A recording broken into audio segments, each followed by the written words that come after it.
Welcome, everybody, to Crystal Kyle and Friends. Today we're going to be talking to Taylor Lorenz. She released an article for Wired magazine a couple days ago, and it was about how there's this dark money group called the 1630 Fund, which is a liberal dark money group, and they are funding this creator incubator program, they call it, called Chorus. It's led by Brian Tyler Cohen, and I think one other person was a co-founder with him. Right. But it's about 90 different Democratic creators, and there's been this massive controversy over this. She did some detailed reporting on it, and we're going to get into all that. I'm excited to talk to her. Yeah, this should be fun. There's just like a lot of layers, and she's done so much journalistic work in the online influencer space and has thought probably more than just about anyone about independent media and influencers and how that intersects with politics. So very interesting stuff. Yeah, so it should be real good. But before we get to that, you had a thought, Crystal, and we were going to go ahead and debate it because we actually found something that we may disagree on here. Yes. So which one you want to? We got two propositions here. Well, let's talk about Nick Fuentes. Let's do that because you are of the mindset. You read that Richard Hanania article, and he argues that, like, this is going to be the future of the GOP. Yeah. It's going to be Fuentesism. Yeah. Right? Just like overt white nationalism, effectively. If we're talking Fuentes, it's kind of like Nazi. Like, you got to call it Nazi. You know what I'm saying? It's not even just white nationalism. That almost softens it a little bit. You know what I'm saying? Yeah. Okay. Sure. And it depends on his mood. I feel like white nationalist is pretty bad too. It is bad, but, you know, I agree with you that people might be like, yeah, I'm a white nationalist now. Like, that's how far we've fallen. Yeah. But I do think Fuentes, depending on his mood, sometimes he might be like, yeah, I'm a Nazi. Yeah. You know what I'm saying? Here's what I would say is I would say not only is it the future, but in some ways it's the present. I mean, Stephen Miller basically runs the White House. He does run our immigration policy. You see the DHS Twitter account tweeting out Stephen Miller is Jewish. Yeah, but that is not exact. I'm talking about racial supremacy eugenicists. Yeah, right? But Fuentes would say he's Jewish. Of course he's not what I represent. Yeah, but there are different schools of thought about which racial hierarchy. You know, there are like white nationalists who love Israel because it's a white ethno-state, but the core belief that certain races are inherently superior, that this should be a blood and soil ethno-state, in a lot of ways, I mean, that is the ideology of this government. And so the argument that Hanania makes that I think makes a lot of sense is basically, look, we're going off the rails. We're careening towards crisis in all sorts of directions. You've got climate crisis that fuels migration crises. You've got the AI and the displacement that is going to create. You know, you have unleashed barbarism. You've got an increasing police militarized crackdown here.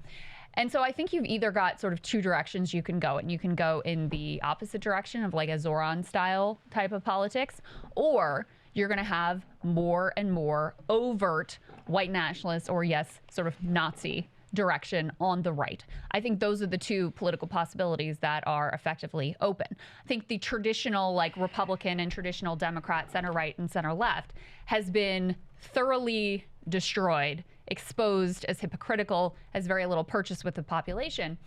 And with the internet, and this dovetails actually with our conversation with Taylor Lorenz coming up, with the internet increasingly representing real life and certainly the most active and engaged individuals who end up controlling politics and policy, it seems like that is the inevitable direction that the right is going to head in. Okay, so a few points, though. If it's Fuentes' ideology that's not just the future but the present, he wouldn't allow somebody like Stephen Miller to be running the government because Stephen Miller is Jewish, and in his conception of racial hierarchy, Jews are at the bottom.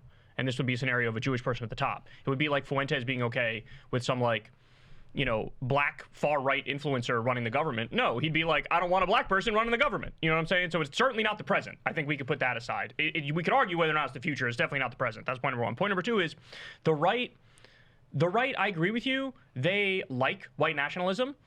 You may even go as far as to say they like elements of Nazism. But I think the difference is they don't want to think of themselves as that. And so the reason why I don't think the future is Fuentesism is because he's too upfront with it. He's too direct with it. He did a debate with Alex Jones where the whole point of the debate was, do you admire Hitler? And he said yes. And I think that that's a bridge too far. Even in today's fucked up, horrible, terrible environment, I think that's a bridge too far for a lot of these people, because you've made this point before. They don't want to think of themselves as racist. They want to be racist while saying they're not racist. I believed that until this election. And so I don't agree with myself from that period of time. I was wrong, because think of how overt it all already is. And even on the Hitler point, think of how much they're already working to normalize this idea. Like, you know, maybe we got the historians, the mainstream historians, got this whole Hitler fascism thing wrong. Like, Daryl Cooper is beloved by many on the right. Held up by, you know, Tucker Carlson loves this guy, has him on, platforms him. He's out there doing that, you know, like, it's a little more complicated and we've been fed this narrative. And actually, I think it was better that we had, you know, Hitler invading France than having trans people. That was a better state of affairs. So they're already even at that extreme of flirting with the idea of maybe World War II. Maybe that didn't go. Maybe it would have been better for the world if Hitler and the Nazis had ultimately won. I just don't think there's any bottom to the shamelessness. And in fact, what gets you clout online is like the more outrageous, the more quote unquote based, and that's what Hanania talks about too, the based ritual. Like, the more you're willing to say the most outrageous and disgusting and racist and eugenicist thing, the more clout you get. I don't see an end to that spiral. And so that's why I think you already see this sort of blossoming. And, you know, yes, Stephen Miller's Jewish, but I would not, there are so many overlapping tenets of this ideology of racial superiority, of desiring a white ethno-state, as seeing America as a blood and soil proposition versus, this J.D. Vance talked about this at the RNC, versus, you know, our conception of a multicultural nation bound together by, you know, foundational ideals and values. They reject all of that. And, you know, I think they're already very far along the path. I was going to mention the DHS account is tweeting out like overt white nationalist agitprop. And this goes barely mentioned. Right? And we're supposed to be like, you know, we're being hysterical if we point it out, or if we point out that, yes, in fact, the Sydney Sweeney ad was like low-key eugenics inspired. We're the hysterical ones for mentioning that. And so this stuff is all being mainstreamed into the culture. Okay, so a couple things. When they do the maybe we got the history wrong bit, I agree with you that the point of that is to be like, Hitler? Maybe was he as bad as they say? Right? Like that is the point of it. But notice, when you respond to that and you say to them, oh, so you're saying that the Nazis were right in World War II, what's their reaction? Oh, I didn't say that. How dare you say that I said that? And you're smearing me by bringing that up. For now. So, but that's my point, is that that's a crucial part of the appeal of the alternative history revisionism stuff. As soon as you get rid of that, people go, ugh. You have to, and Trump does this too with the rise of Trump. He was the master of saying it without saying it. Many people are saying this thing that he just made up and he's saying. So you can't be as direct with it, because then it loses its edginess. It loses its appeal. Think about Jimmy Dore when he would do the I'm the purist lefty and he would attack only Democrats. As soon as he kind of came out of the closet as, yeah, I prefer Trump. All over, because people were like, this isn't interesting, this isn't intriguing, this isn't different, you're just a standard right-wing prick. And I think it's the same thing with Fuentesism. When that mask comes off too much, people go, I'm sorry, you're not going to get 51% of the United States of America to agree, yeah, let's try Nazism again. And the other point I wanted to make is... Well, I'm not saying it's 51%. Okay, but if it's the future of the GOP... What is the future of the GOP?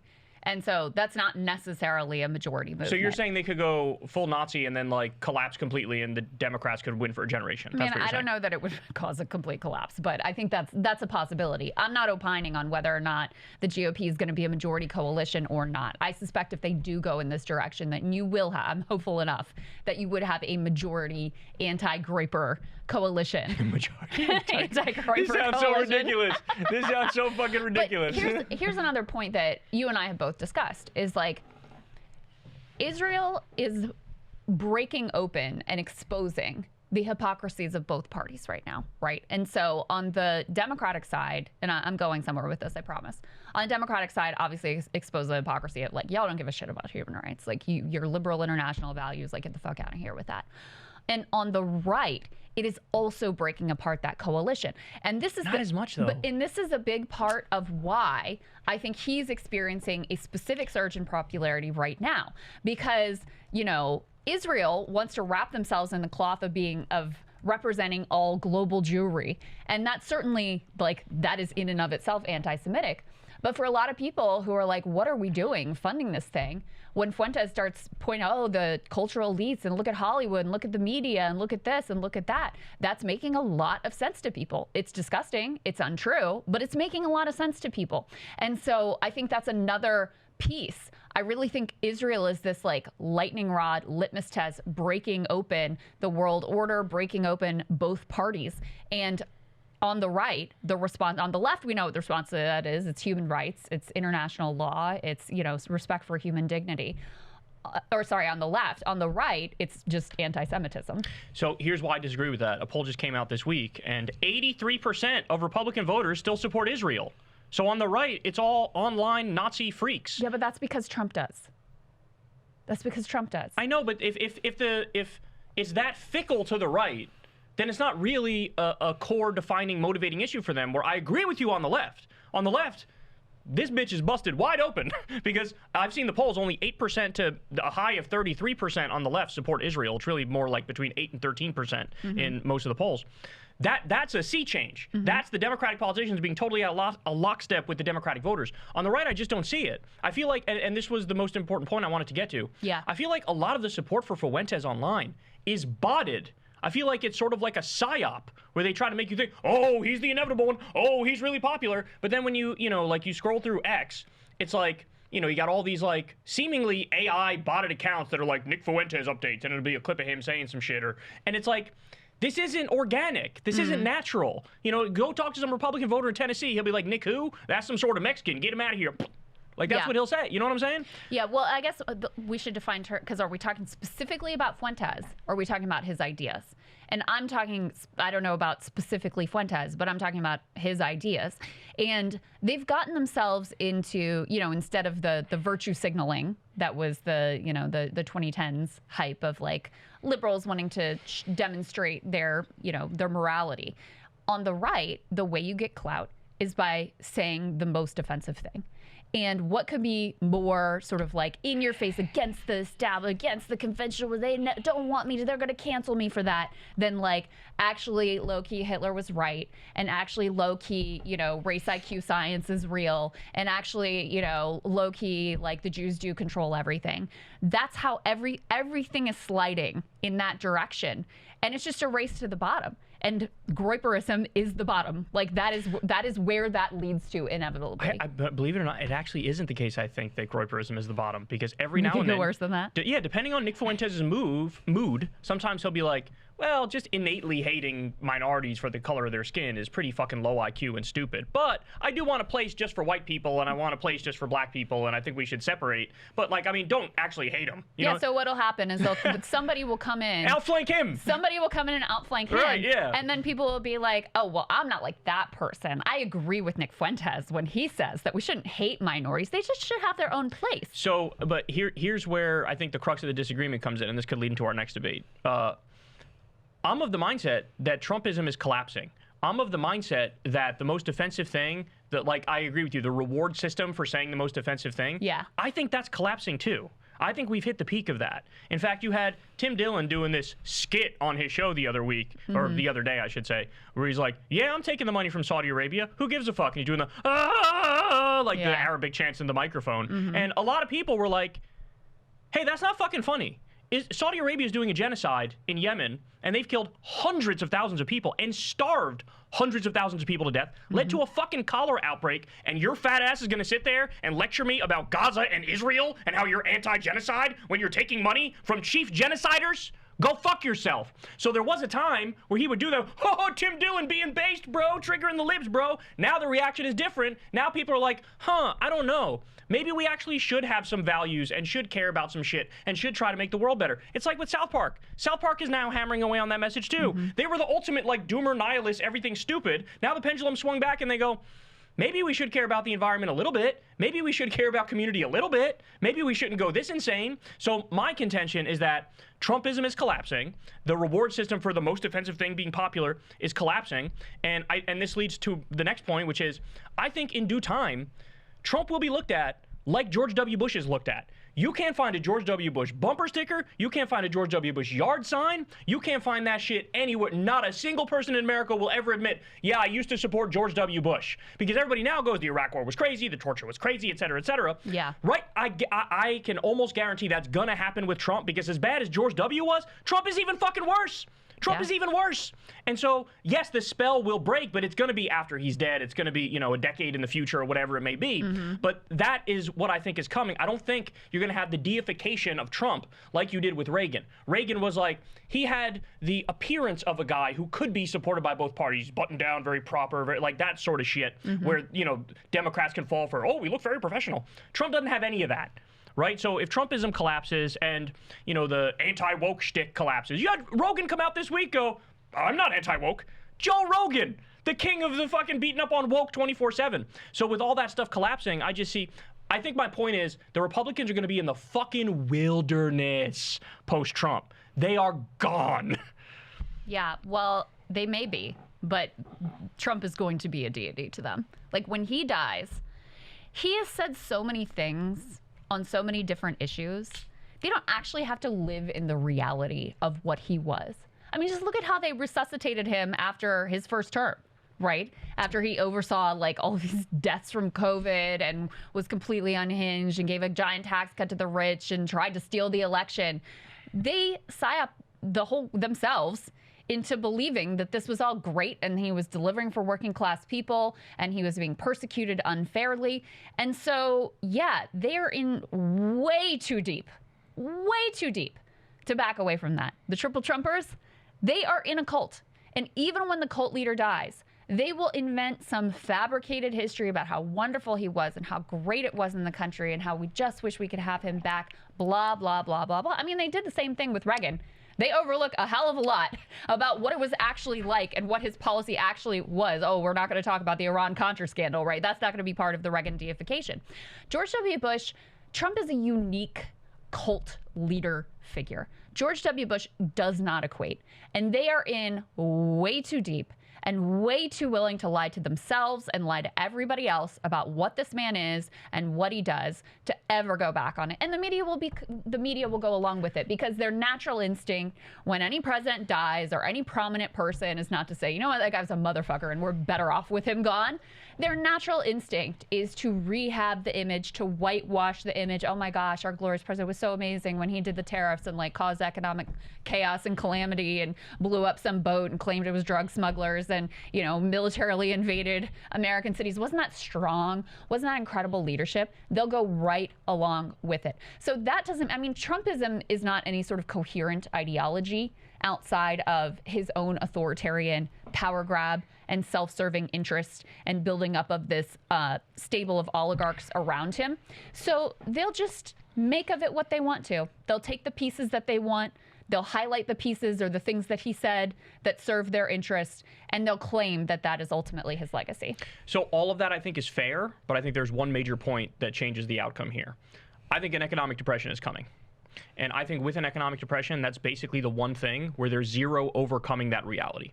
That's the one thing that will make it so that he bottoms out at his 25% or 30% or 33% or whatever it is. Right now, as I talk to you, inflation has gone up a little bit. Unemployment has gone up a little bit. He's at a 37% approval rating. That is mostly tied to the fact that coffee has gone up in price like 30 or 40%, and ground beef has gone up in price like 15 or 20%, and a couple other things have gone up like 3 or 4%. Yeah. That alone made him drop all the way to 37% approval rating. So if we have an actual economic depression, that's like with Herbert Hoover. Everybody agreed Herbert Hoover was like a fucking idiot because there was a Great Depression under him, and there's no coming back from that. And I don't care how good, because I agree with you, he's the master of overcoming reality or pushing reality off or bending reality to his will. Yeah. That's his main talent, is doing that. But there's probably a handful of things that can actually break through that reality, at least in the sense that you're only going to have a 30% support cult in the country, as opposed to a 45% support cult in the country. I agree with that. I don't think he'll maintain the high level of overall support. But I'm saying that won't lead to deification. For the Republican faithful, I think they will deify him. Well, and I don't even think an economic... I'm sure you've seen the charts where, power is handed off from Biden to Trump, and instantly Republicans switch from like, this is the worst economy ever to instantly, this is the best economy ever, now that it's Trump. We don't live in the same reality. And they're perfectly capable of retconning some like reason why the economic collapse was really Biden and Harris and the Democrats and Hillary Clinton and Comey or whatever the fuck's fault. They will do that. They will deny the reality. They will deny, even after he's dead, that there's any blame that should be laid at this man's feet. My point is, I don't think they will deify him if he causes a Great Depression. They will shut up and move on.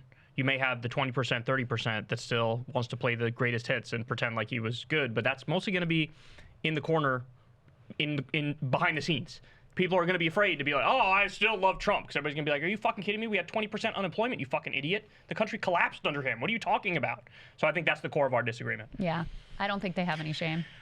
I mean, I agree with you that they don't have any shame, but as we always say, at some point, reality catches up. Even if it's solely because of time and the Trump supporters dying off, reality will catch up. It's going to catch up at some point. And there's nothing more stark to wake you the fuck up than a Great Depression or a Third World War. And both of those things are on the table. One of those things is almost guaranteed, in my opinion.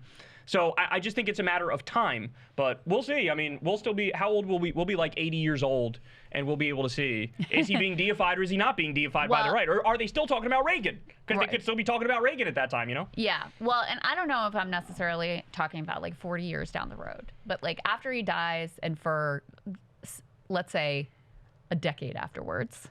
Oh, then we don't even disagree. I agree with that after he dies... You mean like permanently in the history books? No, if you're saying after he dies for like a 10-year period, they might still suck him off. Oh, yeah. Sure. But what I'm saying is, Reagan was president in the 1980s. Here we are in 2025. They're still deep-throating this motherfucker. Yeah. Right? Yeah, I give him that long. 35 years, 40 years, 50 years, 60 years down the road, they're going to... At some point, it's going to be like, remember when we did that fucked up thing? Like, that's what it's going to become. It will have to be... In my opinion, it will have to be when, like, these people, the triple Trumpers right now, who are all the way in, when they're dead and gone. That's when you can actually have an honesty of like, well, that was fucked up. Like, I don't know what those people were thinking about with that guy. But they will have to be dead before that happens. The triple Trumpers are all going to be dead in like 10 years, by the way. They're old as fuck, the triple Trumpers. It's true. They're old. Just like Jennifer said on the I've Had a podcast. Yeah. They got their teeny weeny and their fat pink arm, and they're trying to go to the Mexican restaurant, and they got to go to Cracker Barrel. They're going to worship Kanks forever. Kanks is going to be their god until they die. Oh, they're not going to be around long. Guys, we had a really awesome interview with Taylor Loren. She wrote a really important and controversial article in Wired magazine about this Democratic dark money group that is funding liberal or Democratic influencers, and we got into all of it. We asked her every question under the sun and really tried to understand this thing fully. So do yourself a favor and sign up below on Substack and watch the whole thing. You won't regret it.